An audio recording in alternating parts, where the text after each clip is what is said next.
When the Liberal Party faces the prospect of having to win 18 seats to win the next federal election, I suppose it's inevitable there'll be people from everywhere recommending what should be done.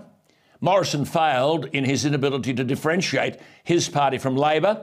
Running off to Glasgow on a Me Too journey was the ultimate metaphor. It's all very well to say that the Teals vote and the Albanese victory mean that climate change is not the issue, it's the only issue.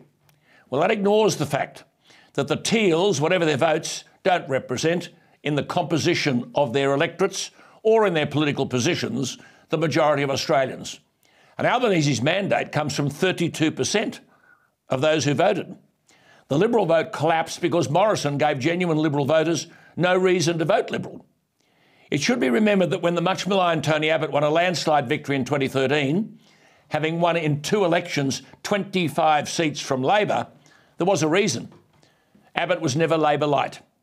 Abbott argued traditional Liberal political positions. As a result, his primary vote was 45.5% in 2013. Primary vote, not two-party preferred.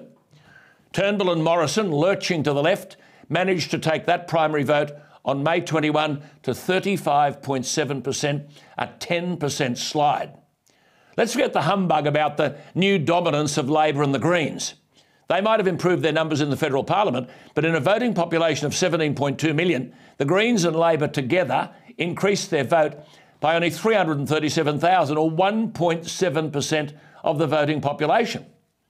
The first lesson for the Liberal Party is the Australian people did not move dramatically to the left on May 21, yet the Liberal coalition was hammered. The Liberal Party has to answer a simple question. Why has the coalition vote dropped at every election since Tony Abbott's landslide in 2013 as the Liberals moved further to the left? One of the metaphors of this collapse is the former Treasurer Frydenberg. In 2016, his primary vote, not two-party preferred, his primary vote, 58.22%. In 2019, it crashed to 49.41%.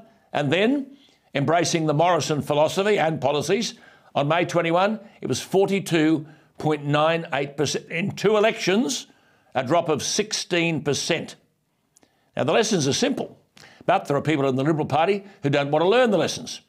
Since Tony Abbott returned the Conservative parties to power in 2013, the coalition has lost 650,000 votes, but there were 3 million more people registered to vote in 2022 than there were in 2013. Do you think all this has something to do with the constant harbouring by the Liberal Party of left-wingers like Turnbull and Keane?